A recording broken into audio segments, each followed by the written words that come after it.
आज हम जिस विषय पर बात करेंगे वो है क्रोध। क्रोध वो भावना है जो हमारे सारे जीवन को घेर कर रहता है। क्रोध को ना उम्र की मर्यादा है, ना ही ज्ञान की। कब, कहां और किस कारण से क्रोध पैदा हो जाए वो कोई नहीं जानता। और जब क्रोध जन्म लेता है तो तुरंत ही विचार करने की शक्ति खो जाती है। बुद्धि पर अंधकार छा जाता है। वर्षों के संबंध पल भर में टूट जाते हैं। सारा जीवन बिखर जाता है। किसी भी कारागार में जाकर देखिए, अधिकतर अपराधी क्षण भर के क्रोध का दंड भोगते हुए दिखाई देंगे, पर फिर भी हम क्रोध पर अंकुश नहीं लगा पाते। बार बार हम क्रोध ना करने का प्रण तो लेते हैं, पर बार बार हमसे क्रोध हो जाता है। ये क्रोध वास्तव में क्या है, क्यों जन्मता है और क्यों अंकुश में नहीं रहता? उदाहरण के लिए आप एक बालक को देखिए। उसे किसी वस्तु की इच्छा होती है और उस समय अगर उसे वो नहीं मिलती या कोई उसे भयभीत करता है तो वो प्रतिक्रिया देता है।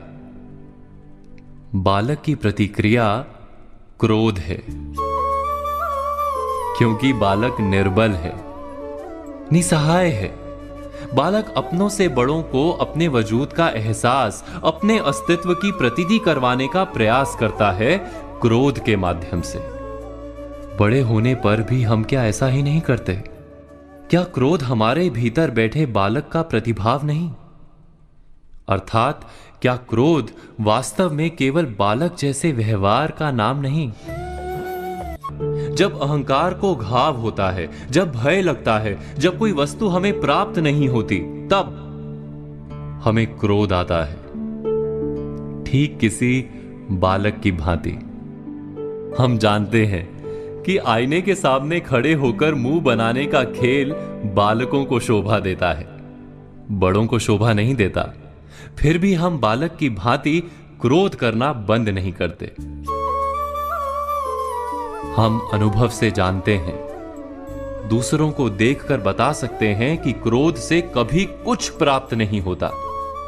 सम्मान हो, संपत्ति हो, प्रेम हो या सुरक्षा हो, क्रोध से नहीं मिलता। मिलता है तो प्रयासों से, कार्य करने से, बुद्धिपूर्वक विचार करने से। मनुष्य मात्र अपनी आदतों के अनुसार ही जीता रहता है। क्रोध भी आदत बन जाती है।